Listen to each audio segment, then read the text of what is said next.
हम सभी सर्वप्रथम कथा के महात्म्य में प्रवेश करेंगे। देखिए, किसी भी ग्रंथ को जानने से पूर्व उसके महात्म्य को जान लेना परम आवश्यक है। कारण यदि आप किसी की महत्ता को जानेंगे नहीं तो आपका विश्वास कैसे होगा, आपकी श्रद्धा कैसे बढ़ेगी। इसलिए भागवत जी की महिमा को सबसे पहले जान लेते हैं। मान लीजिए आपके समक्ष कोई संत महापुरुष बैठे हैं और आपको उनकी महिमा का कोई बोध नहीं, तो आप क्या सोचेंगे, बस ऐसे ही कोई बैठे हुए सामान्य व्यक्ति, जैसे हम बैठे वैसे ये भी बैठे हैं।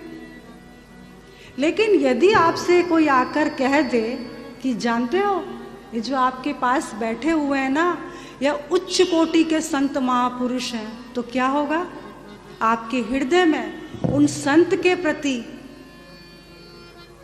कौन सी भावना जागृत हो जाएगी, श्रद्धा की, प्रेम की। क्योंकि अब आपको उन संत की महिमा का ज्ञान हो गया, उनकी करुणा का, उनकी कृपा का, उनकी कृपा दृष्टि का, उनकी सामर्थ्य का आपको बोध हो गया। ठीक इसी प्रकार हमें भागवत जी की महिमा को भी जान लेना है, क्योंकि जाने बिनु नहीं होय परतीति और बिनु परतीति होय न प्रीति। जब तक जानेंगे नहीं तब तक प्रेम नहीं होगा, और जब तक प्रेम नहीं होगा तो श्रद्धा भी नहीं बढ़ेगी।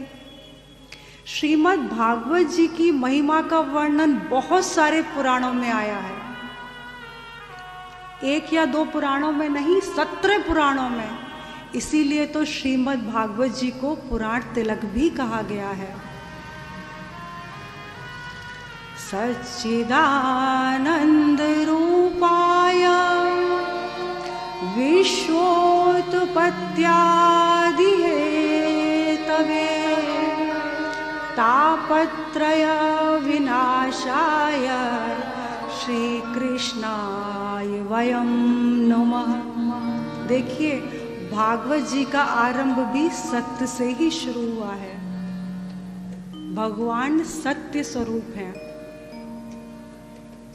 आप संसार में भी जब अपनी कन्या के लिए वर देखने के लिए जाते हैं तो क्या करते हैं, सबसे पहले उसके स्वरूप, पश्चात उसका स्वभाव और उसके बाद उसके कार्य को जानते हैं। ठीक इसी प्रकार हमें अपनी मति रूपी कन्या को भगवान श्री कृष्ण के चरणों में समर्पित करने से पूर्व हमें भगवान के स्वरूप, व्यवहार और कार्य को जान लेना परम आवश्यक है।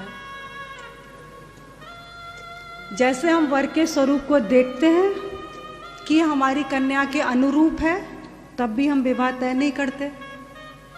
फिर हम उसके स्वभाव को देखते हैं कि यह कोई झगड़ालू किस्म का तो नहीं है। अगर वर का जो स्वरूप है और स्वभाव है कन्या के अनुरूप है, फिर भी हम क्या करते हैं, उसका कार्य देखते हैं कि ये किस प्रकार का कार्य करता है। कहीं किसी गलत कार्य में तो नहीं, किसी प्रकार का व्यसन तो नहीं, जुआ इत्यादि तो नहीं खेलता, मदिरा पान तो नहीं करता। और जब सभी प्रकार से संतुष्ट हो जाते हैं तब हम अपनी कन्या का विवाह उस वर के साथ तय कर देते हैं। इसी प्रकार आज हम अपनी मति रूपी कन्या को भगवान को सौंपने से पूर्व भगवान के विषय में भी थोड़ा जान लेते हैं। तो भगवान का स्वरूप क्या है, सच्चिदानंद, यानी भगवान सत्य है, चित्त है और आनंद स्वरूप है। सत माने क्या, सत माने जो सनातन है, जो नित्य है, जो कभी भी परिवर्तनशील नहीं होता, जो त्रिकालातीत है, जो त्रिगुणातीत है, जो सदा एक रस में रहे, वह है भगवान।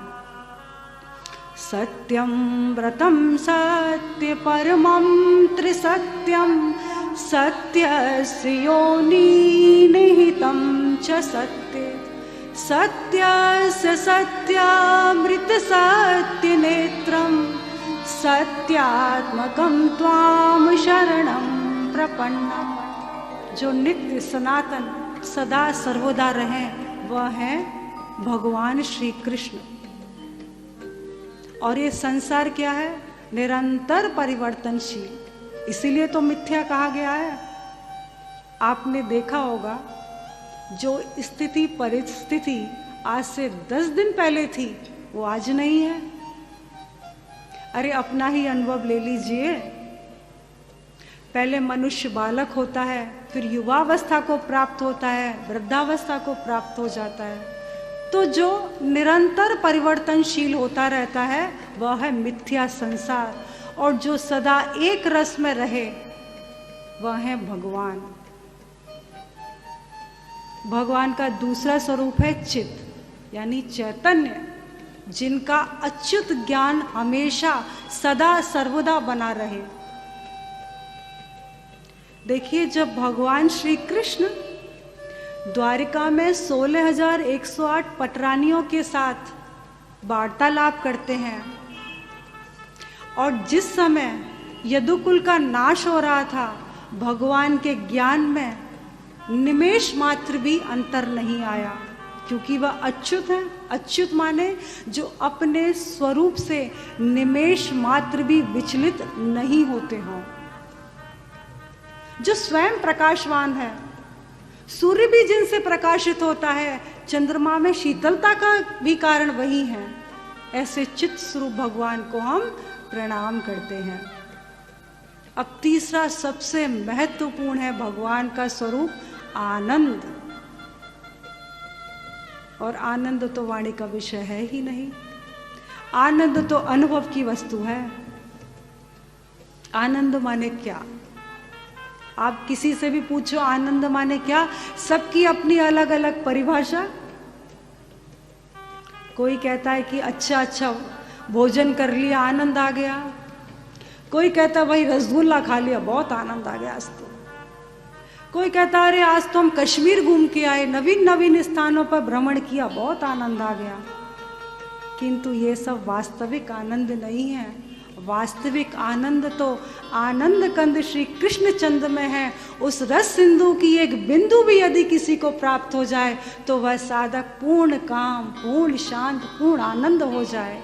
पूर्णमिदः पूर्णमिदं पूर्णात् पूर्णमुच्यते पूर्णस्य पूर्णमादाय पूर्णमेवावशिष्यते। फिर उसके आनंद के ऊपर कभी भी दुख का आवरण नहीं हो सकता। और आनंद तो हमारे ही भीतर स्थित है, हमारे ही भीतर स्थित है। अरे जब हमारे भीतर स्थित तो दिखाई देना चाहिए ना भाई। हमारे केश हैं, हमारे हाथ हैं, हमारे पूरे शरीर है, हमें दिखाई देता है, तो फिर आनंद भी दिखाई देना चाहिए।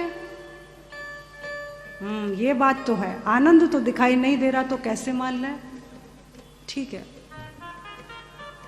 दूध में मक्खन होता है, हाँ होता तो है, तो क्या दिखाई दे रहा है? नहीं दिखाई दे रहा। क्या करना पड़ेगा?